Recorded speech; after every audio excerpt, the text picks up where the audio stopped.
Bonjour, je vais continuer l'histoire de ma vie. Alors, comme je te disais dans l'ancien épisode, alors je te rappelle que je me sers de mon livre, De l'enfer à l'espoir, une autobiographie que j'ai écrite. Je m'inspire de ce livre pour te raconter l'histoire de ma vie. Alors, dans l'ancien épisode, je te disais que justement, il y a eu un changement radical dans ma vie, c'est que j'ai changé de pays. Alors voilà, le responsable de cette maison où j'étais à Ventône, en Suisse, en Valais, dans le canton du Valais, pour ceux qui connaissent la Suisse, ben, le responsable de cette maison m'a dit, un jour, il m'a dit, écoute Katia, il y a un noviciat. Alors pour ceux qui ne connaissent pas trop, un noviciat, ce que c'est, mais un noviciat, c'est simplement, si vous voulez, pour être plus simple, ben, les étudiants de la communauté, ceux qui sont toujours en formation et tout ça, ils proposaient comme une école, quoi, un endroit où on pouvait se retrouver pour faire des cours. Voilà, alors c'était organiser ça dans un autre pays et c'était sur une année.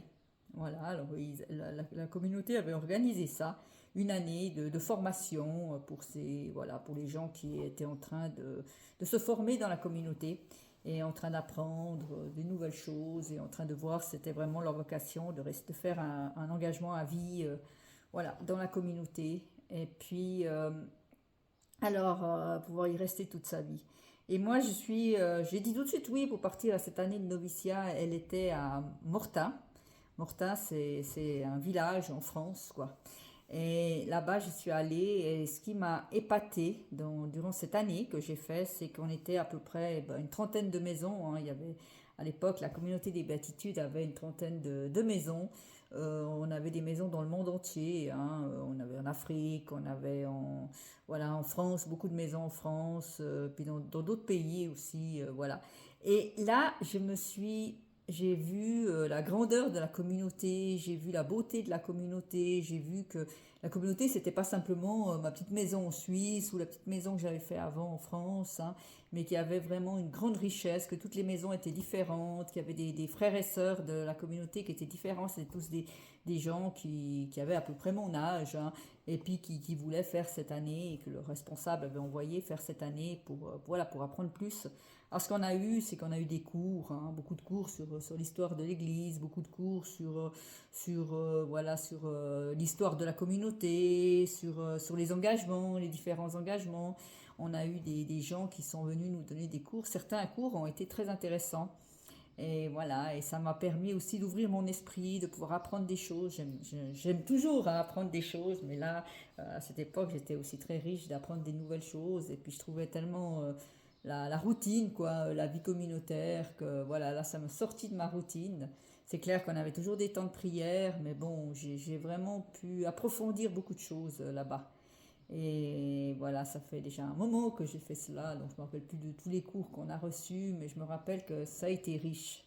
Alors ce que j'ai aussi vu en discutant avec les autres frères et sœurs, c'est que voilà, il y avait des problèmes dans toutes les maisons. Dans toutes les maisons, il y avait des problèmes et les gens avaient du mal à en parler avec leurs responsables parce que voilà, comme je vous disais, dans cette communauté, c'était beaucoup, voilà, il y avait des ordres. On nous donnait des ordres, on nous donnait une manière de vivre et on devait suivre cette manière de vivre. On n'avait pas trop à discuter.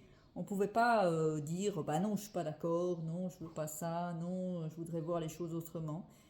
Et ça, je trouvais dommage. Je trouvais dommage que justement on puisse pas, voilà. Au moins les gens qui étaient engagés à vie dans la communauté, je trouve qu'on aurait dû pu dire notre avis, quoi. Se retrouver ensemble et puis dire, ben voilà, ça, il faudrait peut-être faire ça autrement, il faudrait peut-être voir ça comme ça, il faudrait qu'au moins ceux qui étaient engagés à vie dans la maison, ben, on puisse, mais tout cela n'était pas possible, quoi.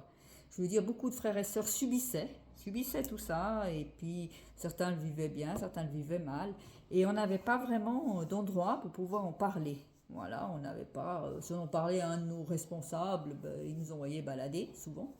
Ils nous disaient, bah, écoute, c'est comme ça, et puis voilà, tu dois faire ce qu'on te dit, et puis c'est tout. Et ça, j'ai trouvé, voilà, c'est ce que j'ai trouvé dommage dans cette communauté. Et c'est vrai que le fait d'avoir vécu cette année, ça m'a ouvert les yeux un peu voilà, sur l'esprit de cette communauté. Et je me suis rendu compte que l'herbe n'était pas plus verte ailleurs, quoi.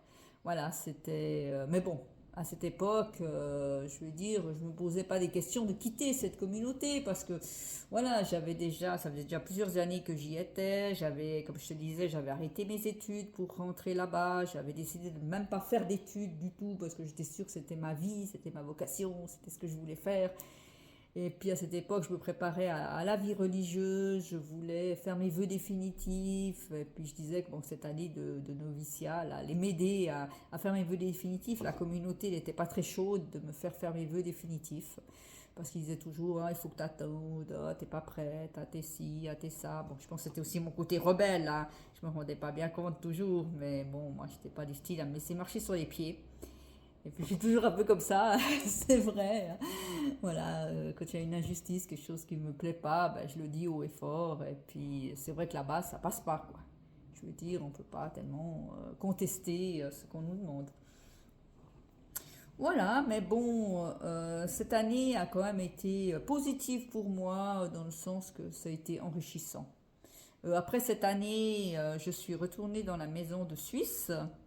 Euh, Et il m'est arrivé quelque chose, voilà, qui a complètement rechangé ma vie de nouveau, une autre orientation. Je suis repartie dans un autre pays et ça, j'ai apprécié. Mais je te raconterai ça dans la prochaine vidéo, te dire dans quel pays, tu pourras découvrir dans quel autre pays je suis allée. Ce que j'aimais à la communauté, c'est il y avait des maisons dans le monde entier. Et voilà, on pouvait faire la demande, on pouvait nous demander d'aller ailleurs. Et c'est vrai que pour moi, ça a été une richesse le temps que j'ai passé aux Béatitudes, d'avoir pu autant voyager, connaître d'autres cultures, d'autres manières de voir, d'autres manières de penser. Et même pour moi, la France déjà était une autre manière de voir et de penser, parce que comme je te disais, je suis de Suisse. Voilà, j'espère que cette vidéo t'a plu. Ça te raconte la suite de ma vie. Et je t'invite à liker cette vidéo si elle t'a plu. Je t'invite aussi à la partager et je t'invite à, à marquer un commentaire si tu as envie de marquer un commentaire simplement. Et à t'abonner à cette chaîne. Le fait que tu t'abonnes à cette chaîne m'aide à promouvoir cette chaîne et voilà. Et merci à toi.